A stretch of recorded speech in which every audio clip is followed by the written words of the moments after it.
అంతరిక్షం నుంచి భారత్ అద్భుతంగా ఉందని సుదీర్ఘకాలం స్పేస్లో గడిపి ఇటీవలే భూమిపైకి వచ్చిన నాసా వ్యోమగామి సునీత విలియమ్స్ తెలిపారు. తాను విల్మోర్ హిమాలయాల మీదుగా వెళ్లినప్పుడు మంచి ఫోటోలు తీసినట్లు చెప్పారు. త్వరలో నాసా చేపట్టబోయే మిషన్లో India air force pilot Shubhanshu Shukla అంతరిక్షంలోకి వెళ్లనుండడం మంచి పరిణామమని పేర్కొన్నారు. అద్భుతమైన ప్రజాస్వామ్యం ఉన్న భారత్ గొప్ప దేశమని ఆమె కొనియాడారు. ఏడాది ఏప్రిల్ టు జూన్ మధ్య దేశంలో సాధారణం కంటే అధిక ఉష్ణోగ్రతలు వడగాలులు నమోదవుతాయని ఐఎండీ తెలిపింది. ప్రజలు జాగ్రత్తగా ఉండాలని సూచించింది. విద్యుత్ డిమాండ్ 9 నుంచి 10% అధికంగా ఉంటుందని పేర్కొంది. గత ఏడాది మే 30న 250 గిగావాట్ల డిమాండ్ నమోదైన విషయం తెలిసిందే. పశ్చిమ బెంగాల్లోని విషాదం చోటు చేసుకుంది. గ్యాస్ సిలిండర్ పేలి 7గురు మరణించారు. వీరిలో 4 చిన్నారులు, 2 మహిళలు ఉన్నారు. మరో మహిళ గాయపడినట్లు పోలీసులు తెలిపారు. మృతదేహాలను గుర్తించినట్లు పోలీసులు వెల్లడించారు. పేలుడు ధాటికి ఇల్లు ధ్వంసమైంది. ఇంట్లో నిల్వ ఉంచిన ఫైర్ క్రాకర్కు మంటలంటుకుని సిలిండర్ పేలినట్లు పోలీసులు అనుమానిస్తున్నారు. జార్ఖండ్లో రైలు ప్రమాదం జరిగింది. 2 గూడ్స్ రైలు ఢీకొన్న ఘటనలో 2 లోకో పైలట్లతో సహా 3 మరణించారు. ఈ ఘటనలో 5 రైల్వే వర్కర్లు, సిఆర్పీఎఫ్ జవాన్కు గాయాలైనట్లు సమాచారం. గాయపడిన వారిని స్థానిక ఆసుపత్రికి తరలించారు. తెల్లవారుజామున ఘటన జరిగినట్లు అధికారులు తెలిపారు. బిలినియర్ ముఖేష్ అంబానీ కొడుకు అనంత్ గుజరాత్లోని జామ్నగర్ నుంచి ద్వారకకు కాలినడకను వెళ్తున్నారు. ఈ 2 నగరాల మధ్య దూరం 140 కిలోమీటర్లు. అనంత్ నిత్యం 20 కిలోమీటర్లు నడుస్తున్నట్లు తెలుస్తోంది.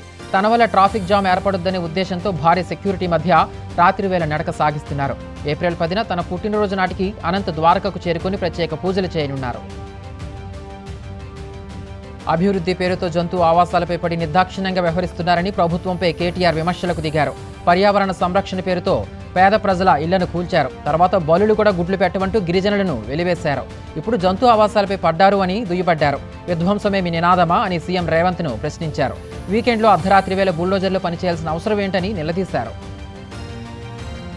సీఎం చంద్రబాబు ఇవాళ బాపట్ల జిల్లాలో పర్యటించనున్నారు.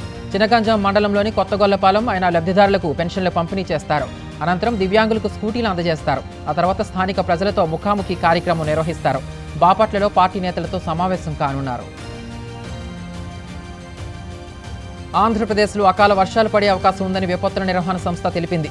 3న రాయలసీమ, 4న ఉత్తరాంధ్ర జిల్లాల్లో కొన్ని చోట్ల తేలికపాటి నుంచి ఓ మోస్తరు వర్షాలు పడతాయని అంచనా వేసింది.